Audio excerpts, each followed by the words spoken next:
it's possible. Yes. Yeah. Thank you so much, Kishore, for joining, and thank you everyone for joining. This is the last webinar on carbon blockchain, believe me, in 2025, because there is about 2 months long course that we have in front of us.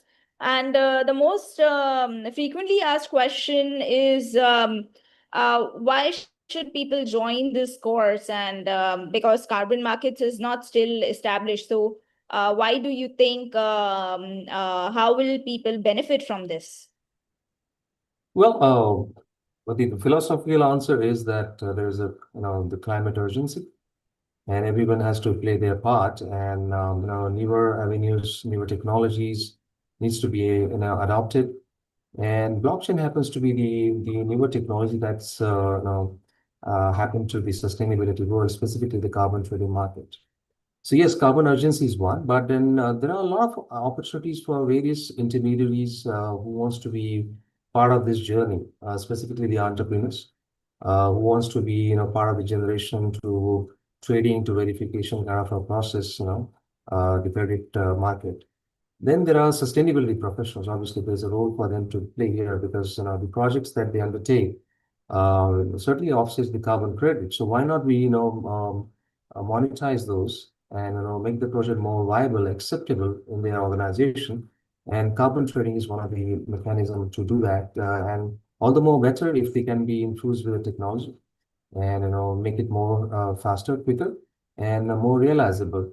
Apart from that, like tech developers who are into Web3, blockchain technology, they can get into sustainability because of their technology background. And by having understanding of the programs such as what we are launching, they will able to augment their technical skill into sustainability. So it's a natural fit for some of the technological background people. And then there are consultants who wants to be into this avenue, this field, NGOs, who wants to comply to the Paris Agreement clause 6.2, 6.4, if those who understand the Paris Climate Agreement. So, and then there are students and researchers. They can be part of that. They can add value through the research on the blockchain and carbon credit. So there's something for everyone there, everybody there. So there are one too many reasons why people can do this course who wants to be part of the sustainability journey. My next question to you is, that's very insightful, by the way. My next question to you is, how do people see a career development post this, post taking this kind of a course, like on carbon blockchain? What are the career developments? Like if someone is doing a job, how can they scale things up? If someone is having their own company, they are entrepreneurs, how do they go about it? So if you could help us with career roadmap. Well, yes, as I mentioned, there are many intermediaries can play a part in this. So the aspiring, budding students who wants to be in this course in this space, by imbibing this new technology, blockchain, they can be able to augment their skills and become more marketable. Because if you look at last 4 5 years, what's been happening in the sustainability space. There's more noise. Things like ESG, sustainability, climate change, net zero has made enough noise, but hasn't really delivered, so to the people's expectation, and so is the career opportunities. So there are serious avenues such as, life cycle assessment, greenhouse gas calculations, carbon trading, carbon credits. There are only few areas which has given the serious job opportunities for the aspiring candidates. So the answer is the same again. There's something for everybody. So be it your student, researcher, you're an entrepreneur, you are consultant, you can augment your skills and get to the next level where it's not bound by the geography, because carbon blockchain as a technology is pervasive. So you can hone your skills and you can take it up to the level where you can be a globally, you can reach to the global market. So there are various reasons actually. So if you can give me one particular profile, I can narrate that and take it to the level where he or she will get convinced. Yes, if I'm here today, by adopting this technology, I'll be able to, hitch my stars to the wagon. I can take it to the next level and be, a good sustainability professional, so to say. Yeah, that's great. Now, some of them are entrepreneurs, as you mentioned, and they have some of them are farmers, and some of them are working in the solar company. Are you here? Yeah. Yes, yes, yes. So some Oh, of so them are there. working in solar companies. And the thing is that they want to understand how can this course help them to trade the carbon credits that they are generating in the international or Indian market or in the space of CSR, because some of the corporates are trying to convey that if we can buy or this under the CSR thing for environment. So how does that works? What is your viewpoint on that? Yeah, I mean, that's exactly what we will see in today's short presentation discussion as to how the traditional carbon trading used to happen, used to be uh, uh, carried out. But with the blockchain coming in, we can shorten the process of getting the carbon credits as well as taking it to the global market. you know so whether you are, as you say, mentioned, NGO, or you have a forestry project, a compressed biogas, or whatever it may be, how we can expedite the process and take it to the carbon market globally. So that's something which we will talk about. So it is there in the presentation, so if you can just hold on for a few minutes, we'll go in a logical manner, so it will be very clear to the Now, audience. my next question to you is something that everybody asks. Are you gonna like they don't have technical background, so you're gonna teach them technology and AI is a buzzword. I don't know if AI tools will also be taught. So if you can throw some light on that. Yes, of course, of course. Today is the artificial intelligence, generative AI, LLM, language learning models, etc., are the buzzwords today. And if you are not adopting these technological changes, advancements, there's a high chances that you become outdated. So it is a compulsion of today that you get onto the AI bandwagon, and every aspect of life, career, sustainability, is touched by the AI. So here, even here, what we're talking today about carbon credits and carbon trading markets, AI has a very important role to play. And while we talk about implementing carbon credits and getting into the carbon markets using blockchain as a technology, AI will play certainly a good amount of part. And you, as a technical or non-technical sustainability professionals, you will get to know, or you should be able to know how you can put AI to use and make those little incremental changes and adopt those technical skills without really having had to have a very technical computer science or programming background. So AI gives that kind of magical power in your hand to get your things DIY, do it yourself kind of stuff. Yeah, yeah. Also, would you be training us on how to trade the credit that we generate in the international market? That will be the part of that. Ultimately, the proof of the pudding is to get the credits realized in the market and monetizing it, and then retiring it. So of course the course will be incomplete if we do not touch upon that. So there will be certainly the dimension of getting the credits to the international market, and how do you possibly can monetize and get the worth for your efforts. Great. Anyone has any questions? Please put it in the chat box. And on this note, sir, I request you to please start your presentation. I believe you are able to share it. And Yes. we'll take more questions towards the end of the session. The presentation would be at least 20 minutes to 25 minutes. Post that. During that also, if you have questions, please keep posting in the chat box. So we'll go one by one. Over to you, Kishore. Thank you. I hope my presentation is visible on this. Yes, yes, it is visible. Please carry on. Yes. So my name is Kishore, and Harsha, thank you so much for giving this platform for exchange of ideas and sharing new technologies, new advancements to the audience. As the subject says on the screen, carbon blockchain and credibility. turning the climate action into verified impact. So what is this verified impact? What are the carbon trading? Some of you may be aware of the carbon credits. Some of you may not. So we'll start morsel by morsel. But we will touch more upon the blockchain aspect of it because by now, many of you would have, come to know about net zero, sustainability, climate change, 2-degree temperature, carbon credits, slowing ESG, CSR, SDGs, etc. So we're not going to talk about it because this particular session is more on the blockchain.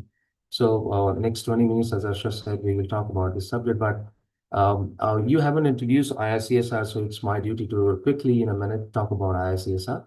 And Harsha has been always modest and never really blows a trumpet. But I must say that we have a great admiration and respect for IICSR, including Harsha. She's been pioneering India's sustainability program and the reach out. So IICSR, which is International Institute of CSR Corporate Social Responsibilities, has been operating in India and now in many other countries for last 10 years and promoting sustainability cause through various initiatives and outreach, including the training programs for professionals and students based out in Goa, Canada, and a few other countries. The program includes life cycle assessment, project management, ESG, CSR, diploma, and degree programs through various accredited agencies. I'm one of the panel trainer. My name is Kishore, and I am a sustainability practitioner, and I consult corporates on CSR, BRSR reporting, and my primary subject is life cycle assessment, whereby the products is right from its excavation to genesis all the way till its retirement or end of life.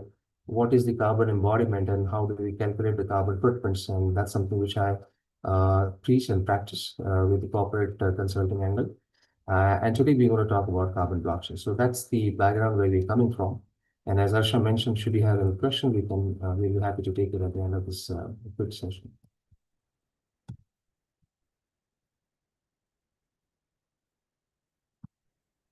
So just to be on the same page, what are carbon credits?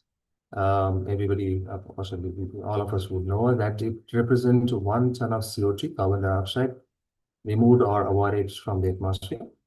And it's achieved through projects like tree planting, renewable energy, energy efficiency, and there could be several other projects, right, from pyrolysis, mangroves plantation, compressed biogas, and there are at least 25, 30 different well-known projects that's been carried out under carbon credits. And it's certified by Global Standard Organization for authenticity. So, that's typically the carbon credits, in short. But then there is a big journey that one has to carry out, one has to walk through. It starts from project development. So the project, conceptualizing of the project, conceiving it, promulgating the project, right from its identification to feasibility. And then primarily it involves GHG mechanism selection. So a suitable standards like Vera, gold standard, these are some of the standard that people have to subscribe to, is chosen to govern the project's methodology and credit generation. So that's the first, 2 steps project while you develop the carbon projects. And it involves a lot of documentation aspect of it. So registry account, project documentation, with the registry, design document, and then if that's been qualified, validated, it's selected as a valid carbon credit project. In the next phase, we talk about validation of the project through verification. So the appointed auditors and like third-party auditor, they do the due diligence. They verify the project and they certify it that it's worthy enough to be conducted under carried out under carbon trading. And registry submission and issuance is the process that's under the validation and verification. And the last but not least, it doesn't end without the monetization aspect of it. So you find a buyer for your carbon credits and you sell the credits, and then that's how you get benefit out of your project that you conceived in the phase A on the top left. So that's the typical life cycle one would undergo for a carbon credit project.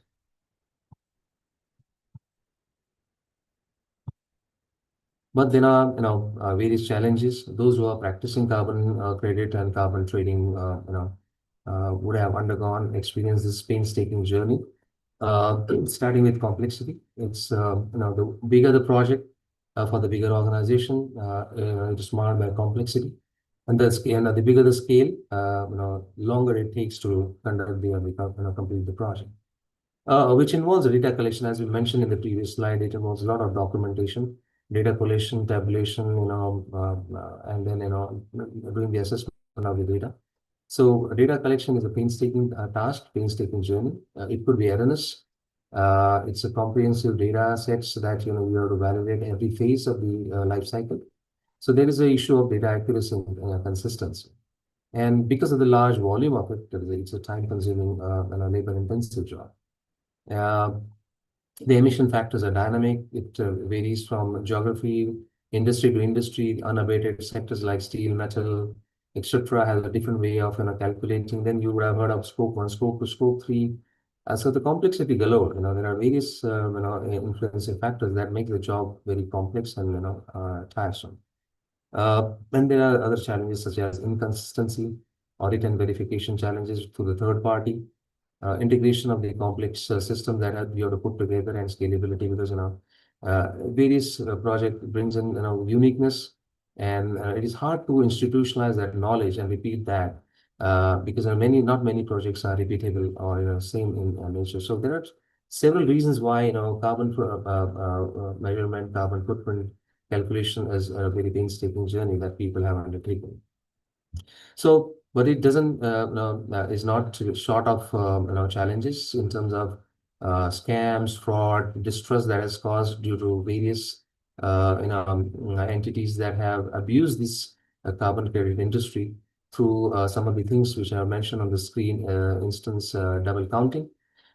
This is basically the same carbon credit is sold and claimed by multiple entities. So how ridiculous it can get, but that's been happening for many years now. But those are some of the entities, not all. That we don't want to generalize that everybody is abusing the good aspects of carbon credit and carbon trading market. The second part is non-additionality or phantom credits. So the project claimed credits for reduction that actually never happened, so it's called ghost projects, so there are various instances where carbon credits are claimed, but they were never really, generated through genuine mediums or genuine projects. Over crediting. So the projects overestimated that, the emission reduction. So again, that's a fabbing of, fudging of the carbon reduction measures. So that has really brought some kind of cynicism, specifically in the eyes of the buyers, specifically in the Western world. Lack of transparency, so opacity. The life cycle of a carbon credit from issuance to all the way to retirement is bit opaque and cliched. So making it very difficult for verifying its authenticity, the origin, the real impact that it has caused, and they can hide a lot of fraudulent activities under it. So the fraudulent registries and certifiers. So there were certain entities which were exposed in last several years. They were not really genuine. They were not really having the proper licenses, but they've been acting as a verifiers and registries. So that has already brought kind of a disrepute to this industry.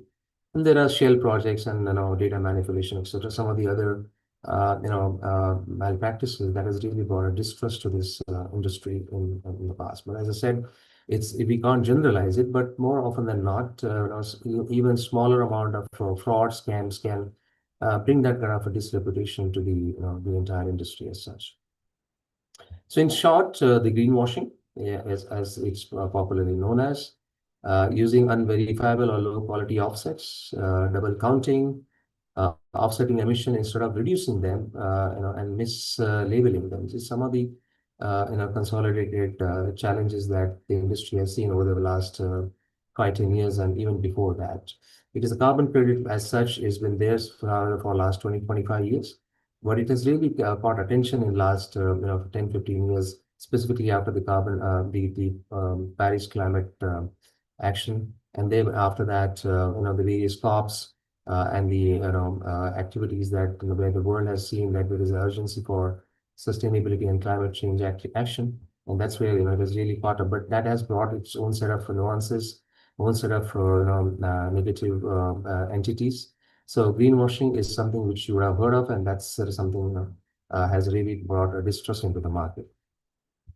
So, but then it's not that there are only two entities, the project and the verifiers. There are a lot of further stakeholders that we must have a look at it in the journey. So one of the project proponent, the one who undertakes this project, the registry, which is a very, very important entity or the player in this in the entire life cycle. You may have heard about Gold Standard, Vera. And then there are auditors. There are various independent agencies who have experience and who has got licenses in certain markets. These are the independent third party validates the design and verifies the emission reduction on the ground. And then there are credit buyers, specifically those we will look at in the next subsequent slide. Who are those buyers? Who are the market? So there are various stakeholders that forms a part of this entire value chain. But then there is one flag that you must understand. However simple it may sound, these four phases like project development, if you look at documentation aspect of it, if I break it down into four broad categories, validation and verification. And lastly, uh, the monetization part of it. So if you just put it on the histogram and look at it, the validation takes a huge amount of time, almost 3 times of the rest of the other three activities. So that's exactly where the problem and the challenges occurs, the validation and verification part of it. And that's exactly what we want to talk about today, how we can smoothen that, how we can crash that activity, how we can break it down and shorten the period. So how we can do that? Using the blockchain, of course, and we will talk in subsequent slide. So that brings me to the types of markets that we should look at. These carbon credits are to be traded in the market. So there are pretty simple two markets. One is compliance, and other is voluntary market. So compliance basically is a regulated market. For instance, European Union's ETS, emission trading system, which is a kind of a mandatory market. And there is a voluntary market, which is companies voluntarily buy credits to offset emissions and accelerate their decarbonization journey. So just to deep dive a bit into the compliance market. Compliance market is basically driven by authorities or governments such as European Union collectively. Then there is European American markets such as Security Exchange through California cap and trade markets, which forces entities such as manufacturers to meet their legally binding emissions targets. So there are emission caps that every year, the targets have been given to the entities saying that you would, generate, you would emit only certain amount of carbon dioxide in the atmosphere. And if you can able to curtail it down through two different mechanisms, one is that you try to do energy efficiency or carbon reduction mechanism within your organization, or if you cannot, the surplus emission that you are causing emitting, they can be offset by buying the a carbon credit from the external market, specifically the compliance market in this case. So that's how the journey starts. And then the governments offer the trading market. So there's a platform where the manufacturers can go and buy the credits. They can declare their credit offsets. They can comply and submit their documents or audit report at the end of the financial year, whichever geography that they belong to. So there is a decarbonization effort, and there is a systematic impact that's been measured. So that's the compliance market, which has been which has been there for last several years, specifically in the Western market. And it's all the more evident because if you would know that the carbon that is accumulated in the atmosphere, 70% of it is largely due to the industrialization or the industrial activities from the Western world. Ever since the invention of the steam engine in the early 1900s, the industrialization which has happened in the North America, Europe has caused really the emission in the atmosphere. So even so that's exactly where they got sensitized that not out of the the responsibility, but then out of the responsibility towards the citizen, the environment, that they want to do something. And one of the initiatives was the carbon trading markets that formed about 25 years ago. So that's the the carbon compliance carbon market. But the other one is the voluntary carbon market. So it is basically, I would say, more of a compassion or philanthropic aspect of it. So why the voluntary carbon market? Because it offers the flexibility and it is decentralized, as good as a democratized way of doing the trading. It is not compulsorily binding on the manufacturers or the participants. So the companies can voluntarily accelerate climate goals beyond their legal obligation by getting into the voluntary carbon market. So there's a price variability, and there is something called a term called additionality. That's something possibly we can learn more about during the course. And there are role of financing climate solutions. So the private entities, FIIs, investors can bring their finances. They can issue the corporate bonds. They can have climate bonds. That can be So there are various ways in which this market is made more active and dynamic. So there are in short there are the compulsory market, and there is one which is called the voluntary market, if you can call that. So, we looked at some of the challenges, some of the problems associated with the carbon trading and carbon credits. So that's exactly now the world is moving to using the technology and trying to make it more acceptable, trying to make it more transparent. So the blockchain is one of the technology which has emerged in the last 4 5 years. Specifically, I'm talking about the carbon credit market, and that's gaining momentum. People are adopting it as we have seen the challenges and the problem associated with the carbon markets. So how does blockchain play a part? What kind of mitigating measures that it can do? So this let's dwell upon a bit of on blockchain in this context. It can even get to the level where individual can do the carbon credits. Should we know the how to do the blockchain into the carbon credit generation and all the way to the retirement part of it. Then there are various blockchain roles. So it addresses public's lack of engagement in carbon markets. It accelerates individual participation, similar to the small medium enterprises, enables peer-to-peer carbon trading, resolves data ownership, privacy. But that's exactly those who understand the who understand the blockchain.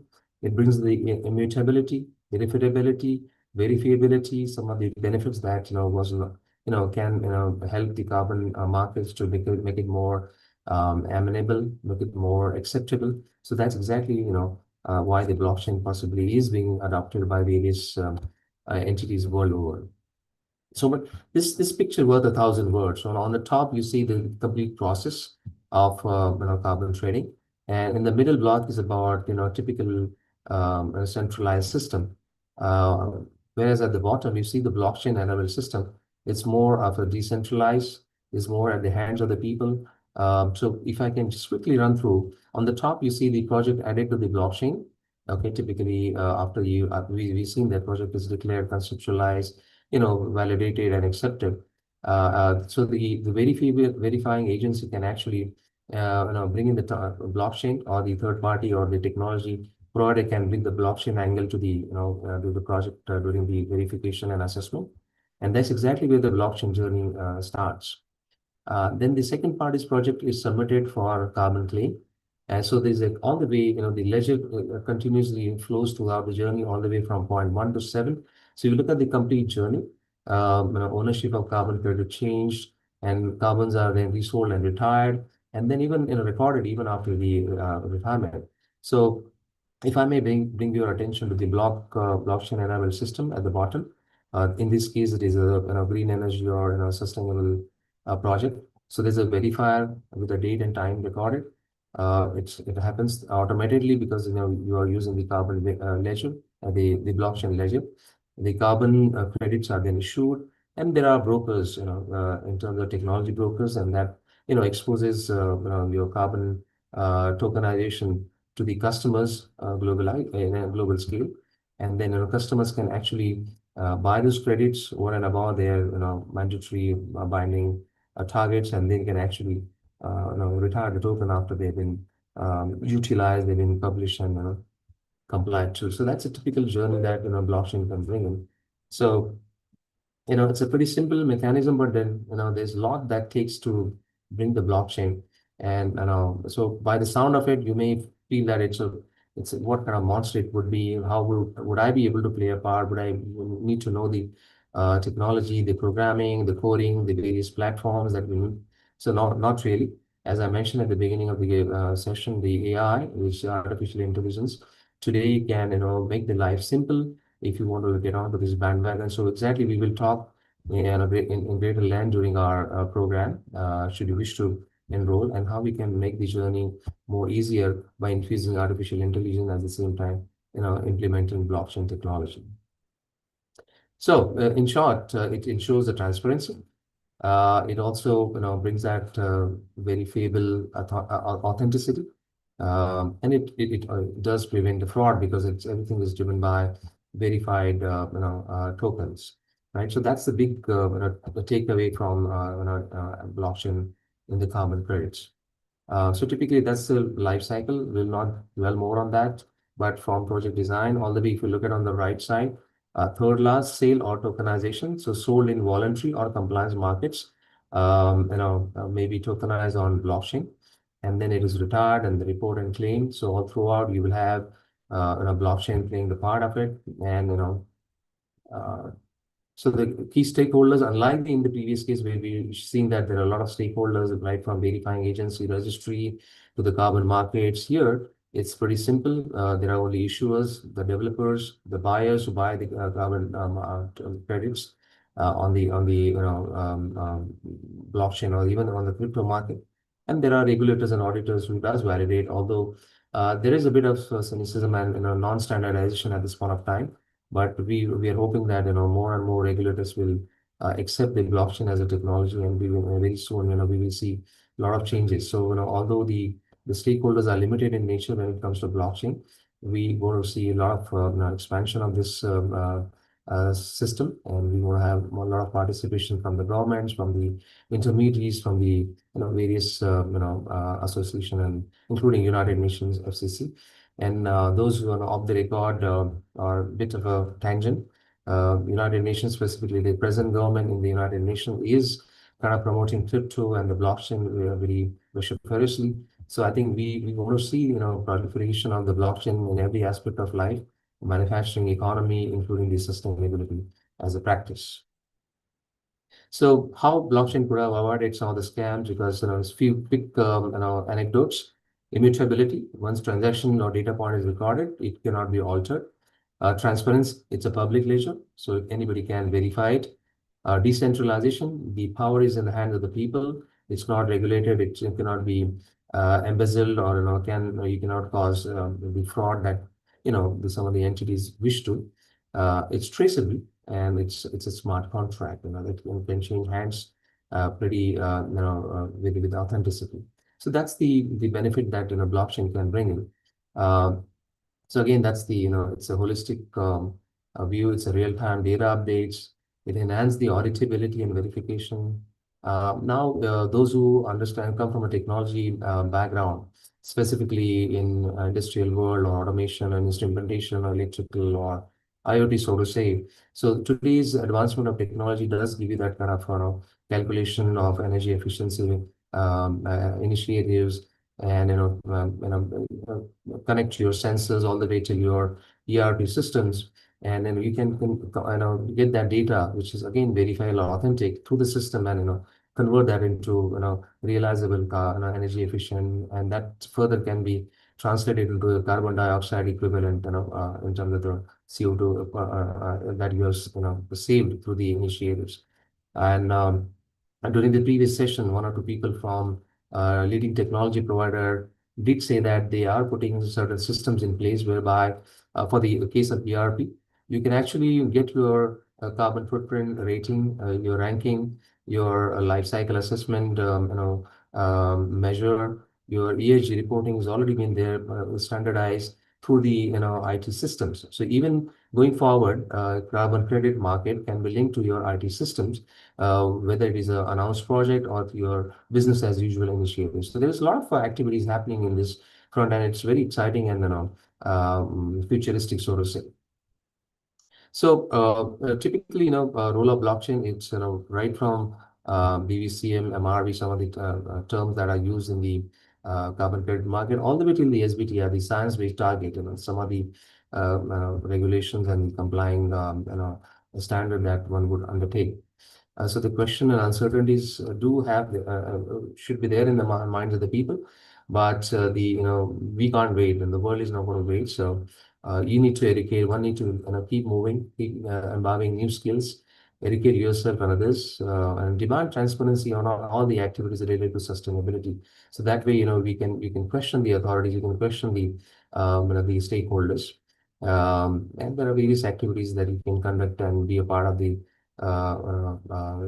conscious citizen, and one who wants to make a difference into the sustainable world. So there's a lot that we can talk. I've already exceeded my 20 minutes that we want to talk. So we can begin the journey for the full traceability, and this we can amplify during the course of our detailed learning. Tokenization to token, Climadio, Flow Carbon, Nori, Region. There are various platforms and tools that is available today, and they are simple today. And with few finer tricks, then you can be able to get onto the bandwagon of the blockchain-based carbon trading. So, lot to talk, but I will stop here. And if there are any questions, so that we can cover more questions, have a meaningful dialogue. If somebody wants to contribute through their experiences, share some thoughts, we'll be happy to engage and help each other. So let me check the chat session if there are any questions. Thank you, Kishore. It was a very enriching session, and I'm definitely looking forward to learn more on the particular subject. And I request, if you all have any questions. I know when we speak with each other, there are so many questions that everybody asks. So I humbly request, if you all would like to talk to the faculty right now itself and discuss on the roadmaps.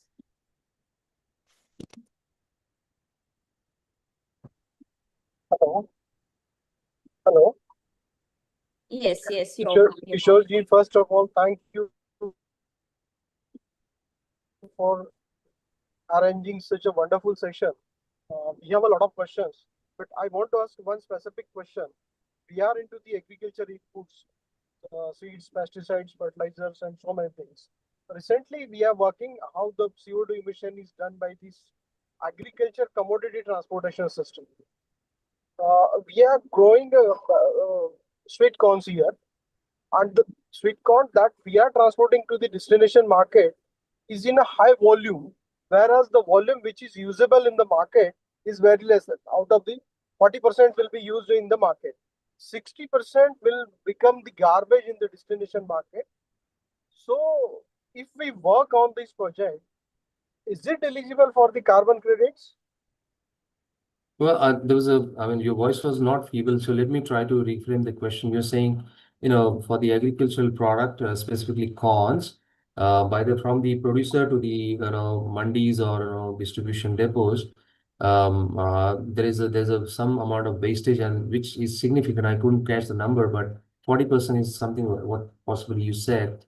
And if you could able to reduce that wastage, you'll be able to, increase the amount of product that reaches to the end consumer. So in that case, how would possibly carbon credits play a part, or the blockchain can play a part? First of all, if that's your question, first of all, obviously, one has to look inward, as the compliance market also says that you have to first initiate your inward, internal initiatives, such as reducing those wastages, reducing the carbon footprint, because transportation is one of the biggest culprit. And the corn, if that's the product that you spoke about, needs to be transported using diesel trucks, using various automotives, maybe through wagon trains, maybe through other mediums of transport. So that has a definite set of carbon footprint. And if 40% of your plying of trucks is burning the diesel without any benefit at the end because they're wasting the product, I think you are causing 40% more carbon footprint, isn't that? So first we have to look at inward. How do we can optimize our supply chain? We call it as a greening the supply chain. We also look at from the life cycle point of view, the reverse supply chain. How we can look at your supply chain in a backward manner and reduce the amount of carbon footprint that it may have at the every phase of life cycle. How we can possibly include the technology like sensors, the including the some of the things like identifying the trucks, its movement. How do you optimize the logistic part of it? So at the same time, there are other initiatives such as can corn be converted into ethanol? So instead of transporting it, so there are various mechanisms, various projects that you can undertake, and then comes the carbon credit part of it, and then comes the blockchain part of it. So it's a huge journey. The answer could be very, very long. Maybe I can share you my WhatsApp or email, and we can talk about it. But yes, even the smaller projects like that, where there is a wastage of farm products, can play a part and can be a valid candidate for carbon credits. And all the more better if you can use a technology like blockchain to make it more pervasive, more acceptable globally, and can monetize using the technology. So it's not a short answer. We can connect one-on-one offline, but we can certainly exchange ideas and help each other. Thank you, sir. Thank you. Thank you for this insights. Definitely, we are working on the same line as you are talking about. So we will connect one to one, and they will discuss. We will discuss on more on it. Sure, sir. Thank you very much. Thank you for the question. Also, just to update you all, I have sent across a form link. If you all want to meet one-on-one with the faculty, we will reach out to you all tomorrow. Kishore, we have questions from Vandana Singh. Who verifies the carbon savings or soil improvements on my land, and how is that recorded on the blockchain? Also, how is the price of carbon credits decided on blockchain platforms, and how much actually reaches to the farmer?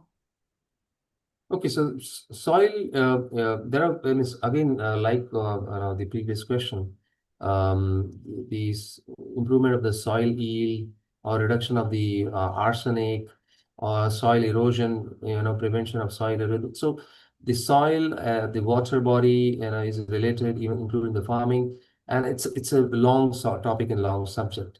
Again, I would say, we need to know more nitty-gritties about your existing project, what kind of initiative that you are undertaken. So there's no one solution. So I would be happy to know what you are doing currently, because globally people are undertaking a lot of projects, not just the soil, but increasing the soil yield. There's something called as blue hydrogen through various plantations, foresting, increasing the forest coverage. So there are, I mean, it's a very, very integrated and a big topic again. So if you can feed me forward with the details of your project, then I can actually give you the, what the world is doing, how the carbon credits are attached to it, how it can be converted into, tokenized form, what kind of, price it can, fetch, things like that. So again, it's not a easy answer. My apologies. We need to know more about your project in greater detail now.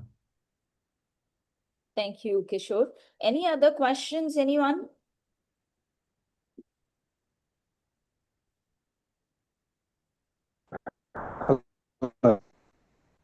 Uh, am I audible? Yes, Yes. hi, Rohit. Hello. Yes, you are. Yeah. My name is Rohit. Actually I'm a farmer, and I've started a farmer producer organization which is related to farming and everything. We are planning to incorporate a new concept in our rural areas where a lot of lands are not useful currently, and we are planning to plant an agroforestry there, like bamboo plantation and all. From that, we will be making biochar and even biomass pellets, which will be useful in the fuel replacement. So we all are working on that. So we definitely will talk one-on-one session so that we'll get a detailed answer what I exactly want. This is not happening as seen in the previous questions. We'll talk upon that, sir, and we'll definitely connect again and we'll talk about that. Yeah, biochar is relatively easy to measure, easy to convert into carbon credits because it has got specific referenceable tables.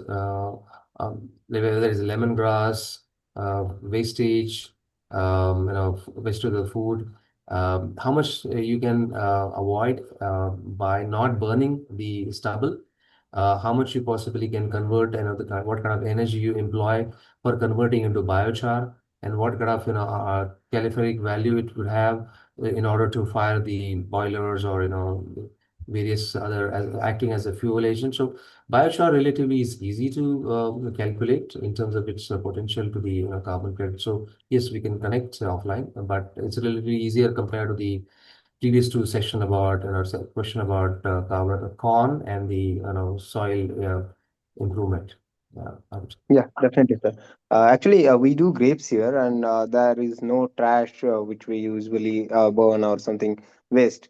But here, there is a limited area that will be covered under irrigation, and even soil erosion could be controlled, and whatever the things are happening. But a lot of land are usually not useful. It's only open land.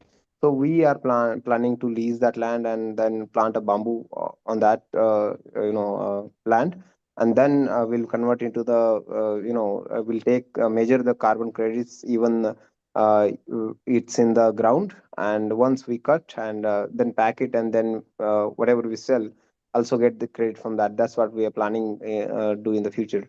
So we'll definitely talk upon that and we'll connect one to You're one. on the right path. My compliments to you that you have taken some initiative and which will help the society and the world as a whole. So I will be happy to be of support as much possible, sir.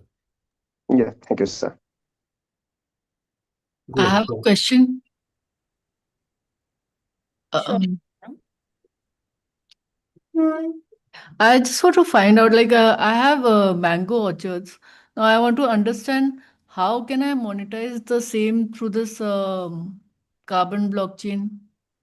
You have what? Can you say repeat, man? Mango orchards. Mango orchard. Okay. So I mean, mango orchard or berry farming or jackfruits, or cashew. People have tried their hands, but as you would know, to have offset, to collect 1 ton of carbon, you have to, put a lot of efforts in a multitude in manner in order to get that 1 ton of carbon. So I don't know how big is your mango orchard. It has to be in several acres. And then yes, I don't know, we normally do the lidar based drone survey, and we see the forest coverage. When you say forest, the mango tree coverage, and what's the kind of potential that you have in terms of the absorbing the carbon dioxide or limiting the heat that can be possibly emitted in the atmosphere, which otherwise is stopped by the coverage of the mango trees or for mango arbors. So it's a bit of a cliched subject because as such, mango orchard is not mangroves, which is there in the coastal part, and that is what can be easily measured and has got huge potential of carbon absorption. So it's a bit of a difficult subject to talk about, but then there are some instances, there are some cases globally where they have used the um, blueberry, grape plantations, and various other like avocado and what's the other one? In New Zealand, they have the kiwi. So they have, claimed the carbon credit using their coverage. So we could look at it. If you can share me about some technical data, I'll share you the exact solution architecture or solution for footprint. I will do that, sir. That's another question that I have. Like, can I ask like a lot of farmers to join in with me? That's While always we better because the blockchain kind of technology helps individuals to kind like a carpool to come together and and combine their carbon credits, so it becomes more in terms of the quantity, and it's as good as the new age cooperative, so to say. And but then yes, the missing angle is the technology or the advisor or the consultant. So if you can find one and you can collectively as a increase your bargaining power or increase your carbon credits, I think that's the best way to go forward. So if you could do that kind of movement, so to say, I think you will be in the driver's seat and you possibly could be the pioneer or the real disruptor or change agent, man. Thank you, sir. Thank you, sir. I'll connect with you again, sir. Sure, man. Happy to. Thank you. Thank you, Vandana. Any other questions? Perfect. It's already 10:50. Thank you so much, Kishore, for taking the time and everybody else for joining the session. Again, just repeating that we have shared a form wherein you can block one-on-one meeting with the faculty, and we shall reach out to you tomorrow on that. Thank you everyone for joining. Thank you, Kishore, for a lovely and insightful and engaging session. Really appreciate it, and thank you everyone for joining. Thank you very much. Thank you. Thank you. Thank you. Bye-bye.